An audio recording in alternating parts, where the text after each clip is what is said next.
हरे कृष्णा। आज हम भक्तों के अनुभव सीरीज़ में, श्रृंखला में एक भक्त को आमंत्रित किया है जो अपने इस हरे कृष्णा आंदोलन से जुड़ने के अनुभव को हमसे साझा करेंगी, शेयर करेंगी।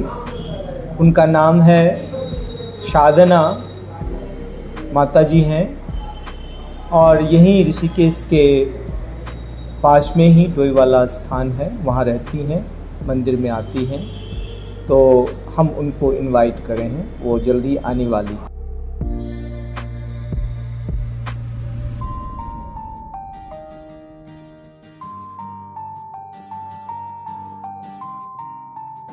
हरे कृष्णा। हरे कृष्णा। आइए बैठिए। साधना माता जी, आप को मैं काफ़ी समय से यहाँ इस मंदिर में आते जाते देखता हूँ। मेरे मन में जिज्ञासा थी और मैं आपके माध्यम से सभी को इस बात से अवगत कराना चाहता हूँ कि आप किस तरह से इस हरे कृष्णा आंदोलन में आए और बहुत सी संस्थाएं हैं, बहुत से हैं, आप वहाँ क्यों नहीं गए, यहाँ क्यों आए, किस तरह से जुड़े, इस विषय में ज़रा बताएं। प्रभु जी, जो मेरा मेन मकसद था पहले से ही, तो कभी इस आंदोलन से जुड़ने का नहीं था। मैं जानती भी नहीं थी इस विषय में। अच्छा। बिल्कुल भी नहीं जानती थी। बस ये था कि मन में एक भाव था भगवान को जानने का। पूजा पाठ वगैरह हम घर में करते रहते थे, कीर्तन वगैरह होते थे तो हम जाते थे। बहुत सारी चीज़ें थी, लेकिन यह है कि धीरे धीरे धीरे हम जब जाने लगे, मंदिरों में जाना शुरू किया, सब कुछ किया, तो एक बार हम ऐसे ही मधुवन आश्रम में आ गए थे घूमते घूमते। मतलब मैं और मेरी सिस्टर थी, तो हम इधर आए। इधर आकर हमने देखा कि यहाँ पर बहुत सुंदर भगवान का स्वरूप है और बहुत सुंदर आरती होती है, और आप सबको देखकर संतों के प्रति हमेशा एक मन में भाव रहा है हमेशा। तो आप सबको देखकर बहुत अच्छा लगा। धीरे धीरे आना शुरू किया। जब भी मन होता था तो आ जाते थे हम इधर, कभी भी आ जाते थे। फिर यहाँ पर आकर हमको प्रसाद खाना बहुत अच्छा लगता था। यहाँ का प्रसाद बहुत अच्छा होता है। और फिर ऐसे धीरे धीरे धीरे धीरे करते करते करते आने लगे। फिर आप सबको देखा। ये भी नहीं पता था कि भगवान कौन है, कैसे हैं, किस तरह से मिल सकते हैं, कैसे भगवान की सेवा होती है, इन सब चीज़ों में कितना आनंद आता है, ये सब चीज़ें कुछ भी नहीं पता थी। लेकिन आप सबकी कृपा हुई, आप सब ने इतना सपोर्ट किया। धीरे धीरे हम भक्ति में आगे बढ़ते चले गए। और फिर महाराज जी से मिले। महाराज जी ने हमको महामंत्र का भी बताया कि इसको करने से कलयुग में क्या फ़ायदा होता है। तो इस तरह से धीरे धीरे से हम आए हैं। और मतलब कोई ये नहीं था, सिर्फ गोविंद जी की कृपा थी जो उन्होंने अपनी तरफ खींचा, हम जानते भी नहीं। गोविंद जी की कृपा ने आपको खींच लिया जी।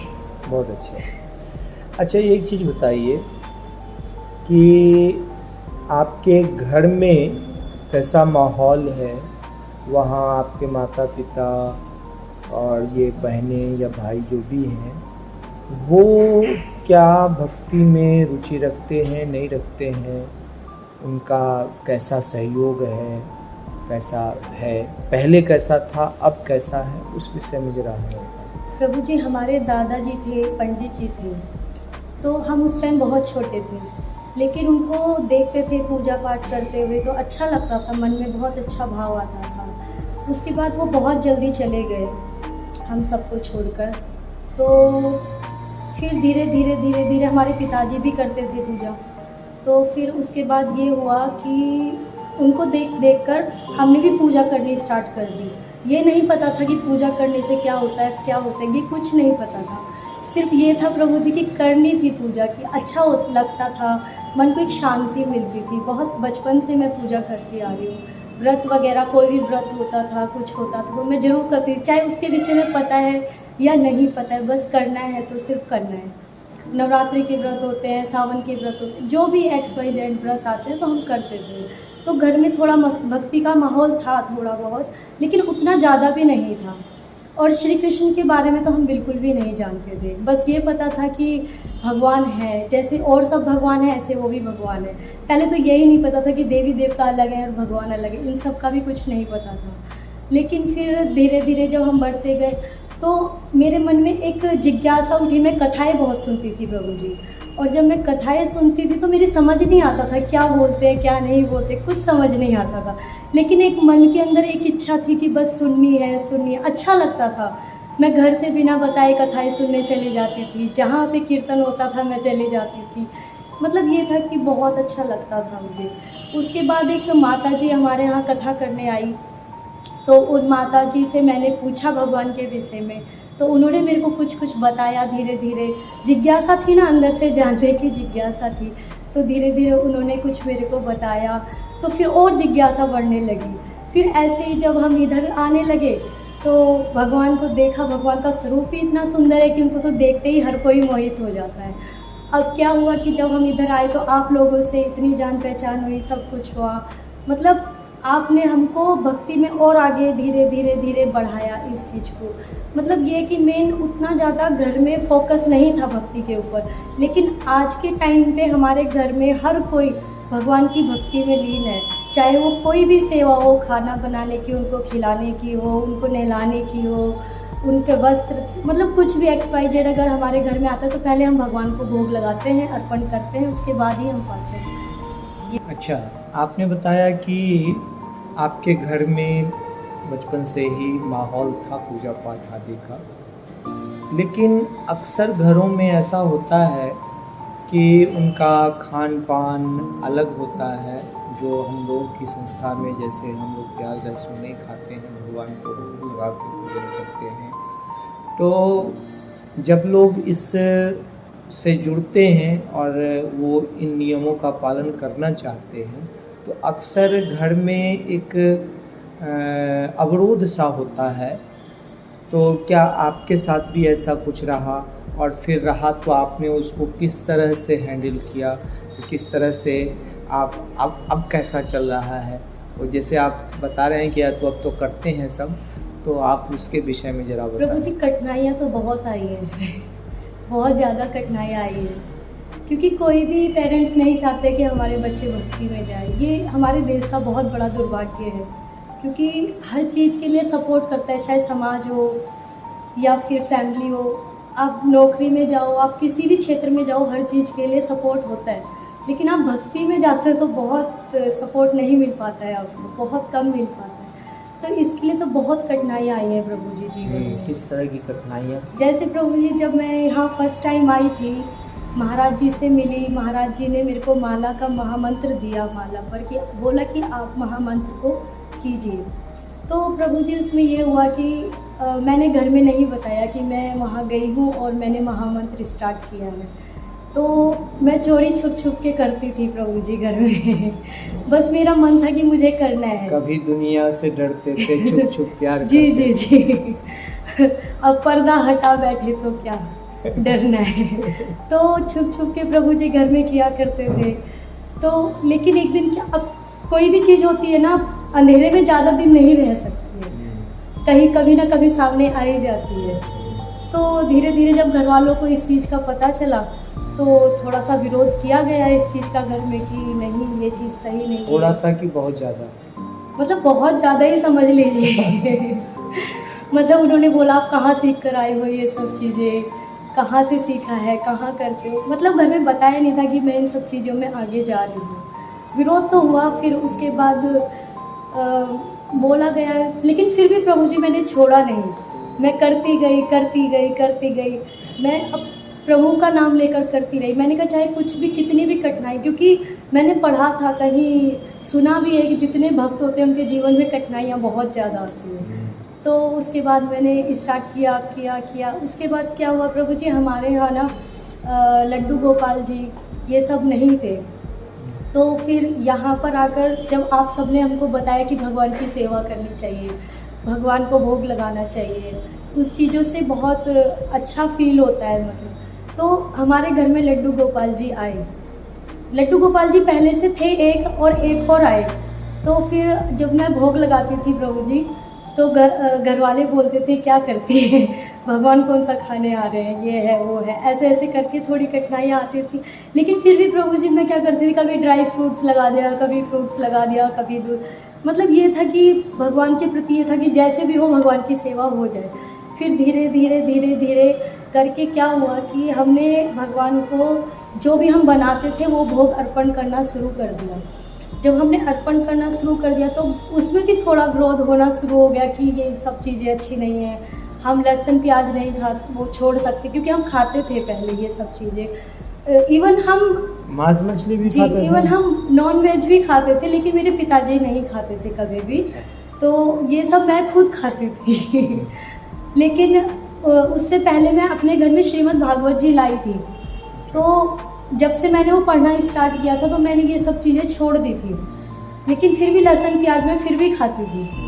लेकिन उसके बाद क्या हुआ कि जब हमने भोग लगाना स्टार्ट किया, आपने बताया कि भगवान को लहसुन प्याज का भोग नहीं लगता है, तो हमने धीरे धीरे करके वो भी कम करना शुरू कर दिया और घर में भगवान की सेवा शुरू कर दी। लेकिन वही होता है ना कि भगवान के तो नाम में ही रस है, भगवान की सेवा में रस है। धीरे धीरे घर वालों ने देखा, तो उनको भी धीरे धीरे जब मैंने उनको बताया कि आप ऐसे करो ऐसे करो ऐसे करो, तो उन्होंने भी धीरे धीरे उस चीज़ को स्टार्ट किया। और आज प्रभु जी ऐसा है कि अगर मैं नहीं भी सेवा कर पाती तो आज वो घर में स्वयं करते हैं। मतलब कि आज ये कारण है कि कुछ भी अगर हमारे घर आते तो सबसे पहले भगवान को ही भोग लगना है, जो भी होना है पहले भगवान के लिए होना है। धीरे धीरे वो भी भक्ति के मार्ग में बहुत आगे जा रहे हैं। तो आपने अपने साथ साथ अपने माता पिता का भी कल्याण कर दिया, बहुत बढ़िया। ये तो गोविंद की कृपा है प्रभु जी। एक और प्रश्न था, आपकी उम्र तो अभी बहुत ज़्यादा नहीं है, तो इस उम्र में जो लोग होते हैं प्रायः उनको ये सब चीज़ें भक्ति का इतना अच्छा नहीं लगता है, और वो जो है उनकी चॉइस होती है। जैसे लड़कियां हैं तो खाना पीना और घूमना, पिक्चर देखना, डेट्स पे जाना, बॉयफ्रेंड बनाना, और पढ़ाई लिखाई, करियर, ये सारी चीज़ें होती है। तो आपके वो चीज़ें क्या आपको अच्छी नहीं लगती है या आपको कोई ऐसा इंटरेस्ट नहीं है, तो आप कैसे उन चीज़ों से अलग इधर आए? प्रभु जी पहले मैंने एजुकेशन ली। एजुकेशन के बाद हर किसी का सपना होता है कि वो एक नौकरी करे, जाए किसी पद पर जाए, उसमें घर वालों को भी अच्छा लगता है, समाज को भी अच्छा लगता है। तो उसके लिए मैंने बहुत प्रयास किए। प्रयास करने के बाद नहीं हो पाया, तो एक बार हुआ था, तो किसी कारणवश से मैं वहाँ नहीं जा पाई। तो उसके बाद मुझे लगा चलो कोई बात नहीं जा पाए तो आगे भगवान और मौके देंगे, क्योंकि उस टाइम मैं छोटी भी थी, तो मुझे लगा कि अभी तो मैं स्टार्टिंग है, होता रहेगा।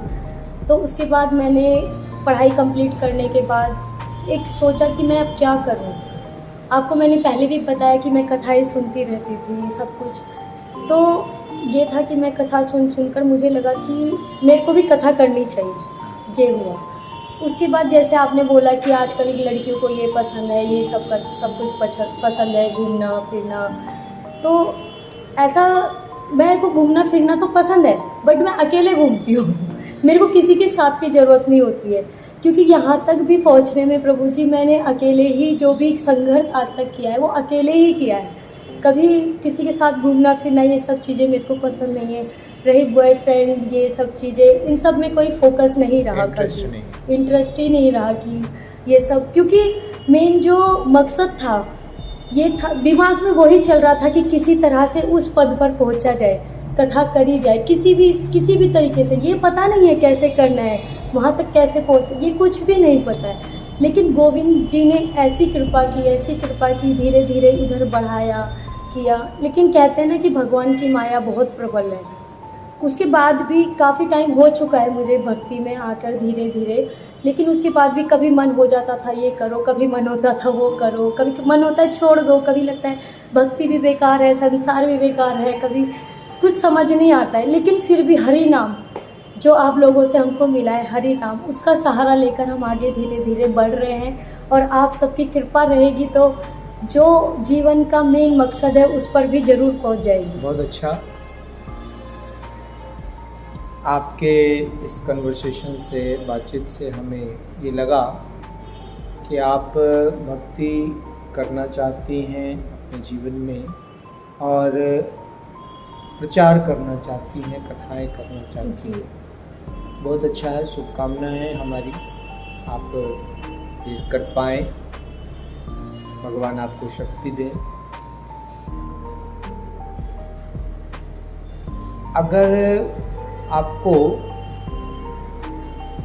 जीवन में जैसे कथा करना है ठीक है, लेकिन एक दो रास्ते हैं। जैसे एक रास्ता है रिनाउंस ऑर्डर, रिनाउंस ऑर्डर मतलब संन्यास, और एक है गृहस्थ।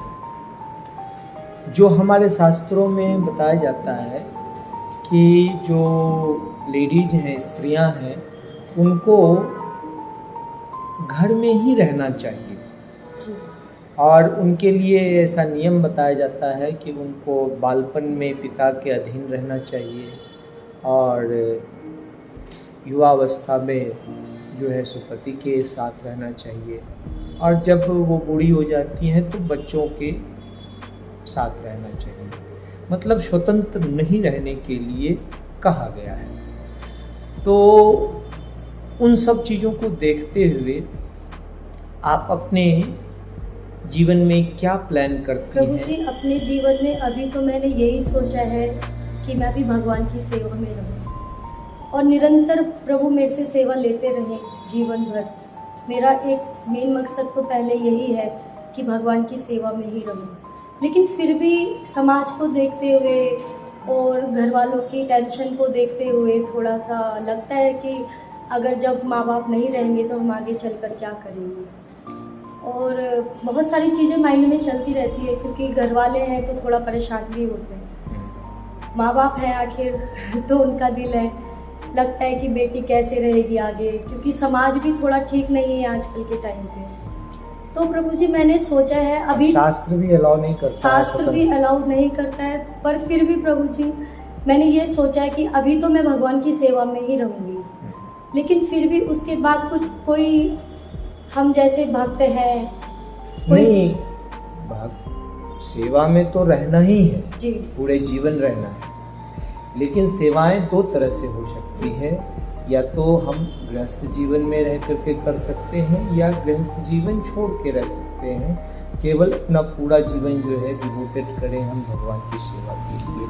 तो इस तरह से ये दोनों मार्ग में से आप कौन सा चूज करना चाहेंगे?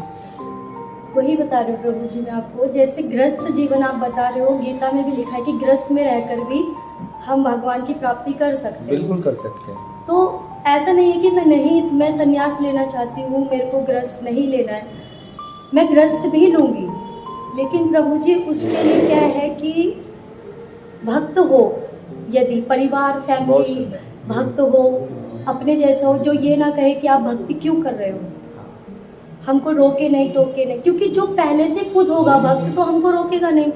अब हम विपरीत फैमिली में चले जाते हैं तो फिर कठिनाइयाँ, और पहले प्रभु जी बहुत मुश्किलों से यहाँ पहुँचे, अब इतनी सामर्थ्य प्रभु कहाँ से देंगे कि फिर कठिनाइयों को झेलें। तो सोचा तो यही है, आगे गोविंद की कृपा है, इच्छा है, उनकी इच्छा है, जैसा वो रखे। ये भक्तों का मुख्य होता है कि हमें भगवान की इच्छा के अनुसार ही चलना है। जी जी, जैसा प्रभु रखे। जी जी, जैसे अच्छा। जाहि विधि राखे राम ताहि विधि। बहुत सुंदर, बहुत सुंदर। तो अब अंत में मैं आपसे एक ही चीज़ पूछना चाहूँगा कि आप जो हमारे इस चैनल के व्यूअर्स हैं, देखने वाले हैं, उनको कुछ अपनी तरफ से संदेश देना चाहेंगे भक्ति के लिए कुछ, तो आप